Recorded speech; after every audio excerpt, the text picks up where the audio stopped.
जय हिंद दोस्तों, welcome to कल्पाक्ष। सरकारी योजना एवं कार्यक्रम की सीरीज में आपका स्वागत है। एमपीपीएससी 2025 की तैयारी कर रहे सभी विद्यार्थियों के लिए ये जो स्कीम वाला सीरीज काफी इंपॉर्टेंट है, क्योंकि हम डेली 2 से 3 योजनाएं जो इसमें कवर कर रहे हैं। आज के इस लेक्चर में हम बात करने वाले हैं 2 इंपॉर्टेंट स्कीम या प्रोग्राम्स के बारे में, जिसमें पहला नाम निकल कर आता है मुख्यमंत्री उद्यम क्रांति योजना।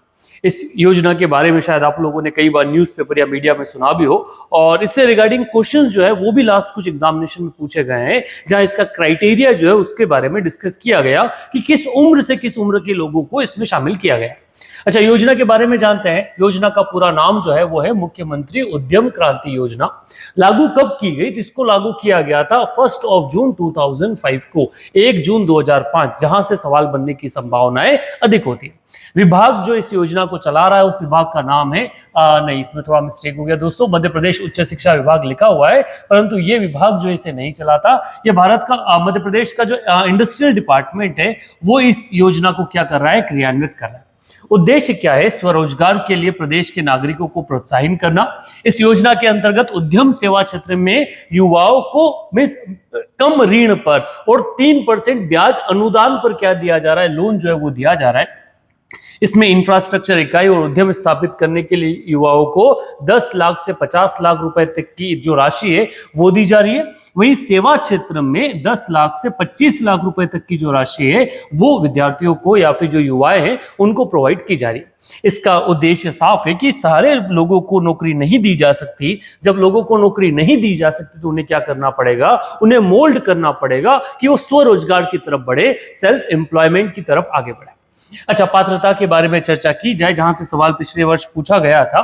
तो पात्रता है 18 से 45 वर्ष के बीच में उसकी जो आयु है आवेदक की होना चाहिए। न्यूनतम शैक्षणिक योग्यता 8वीं कक्षा जो है वो पास होना चाहिए। इस योजना का लाभ आवेदक केवल तभी प्रदान किया जाएगा जब आवेदक परिवार की वार्षिक आय 12 लाख रुपया इससे कम हो। इसके अलावा यदि आवेदक करदाता है इस स्थिति में द्वारा पिछले साल 3 साल का आवेदक का जो विवरण है वो व्यक्ति को जमा करना पड़ेगा, आवेदक को जमा करना पड़ेगा। तो ये किस योजना के बारे में था? मुख्यमंत्री उद्यम क्रांति योजना के बारे में। अगली अगर योजना की चर्चा की जाए तो अगली योजना है आपकी जो इसी पर्टिकुलर फील्ड से बिलोंग करती है, जिसका नाम है मुख्यमंत्री किसान कल्याण योजना। योजना का नाम मुख्यमंत्री किसान कल्याण योजना।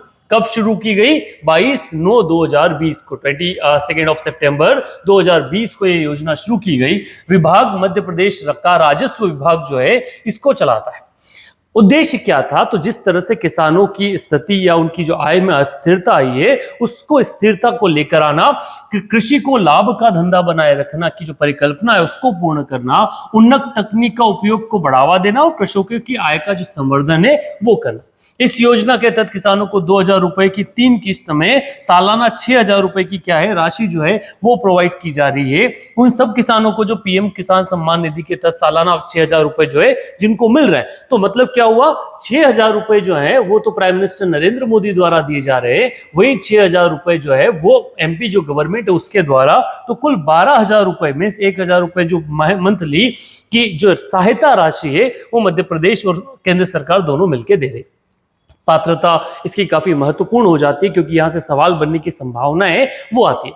तो क्या है? उच्च आर्थिक स्थिति के भूमि स्वामी इस योजना के तहत लाभ के लिए पात्र नहीं होंगे, जिनमें और उन्होंने क्या कर दिया, उन्होंने कुछ कैरेक्टरिस्टिक या कुछ क्राइटेरिया फिट कर दिया, जैसे सभी संस्थान भूमि स्वामी तथा कृषक परिवार। अच्छा, और कौन होगा? सभी संस्थागत भूमि स्वामी, कृषक परिवार जिनमें एक या एक से अधिक व्यक्ति जो है वो निम्नलिखित श्रेणी में, जैसे अगर कोई भूतपूर्व सैनिक या वर्तमान में संवैधानिक पदों पर कार्य कर रहा है उसे नहीं मिलेगा।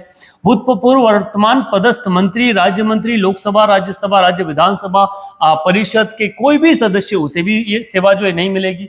केंद्रीय राज्य सरकार के मंत्रालय, कार्यालय, विभाग, इसके अलग अलग इकाई में अगर कोई काम कर रहा है उसे भी नहीं मिलेगी। रिटायर्ड पेंशन है जिसकी मासिक पेंशन 10,000 रुपए से ज्यादा है उसे भी नहीं मिलेगा। मतलब अगर कोई मूल रूप से बात की जाए कोई गवर्नमेंट ऑफिस में काम कर रहा है तो उसे इस योजना का जो लाभ है वो नहीं दिया जाएगा। तो ये 2 योजना आज हमने डिस्कस की, एक कृषि उद्यम योजना और दूसरी है मुख्यमंत्री किसान कल्याण योजना। इन दोनों योजना से क्वेश्चन बनने की संभावनाएं आने वाले एग्जामिनेशन में रहती है। ये सीरीज आपको कैसा लगा ये कमेंट बॉक्स में आप जरूर लिखिएगा। कुछ इंप्रूवमेंट आप चाहते हैं तो आप कमेंट बॉक्स में रखिए। इसके साथ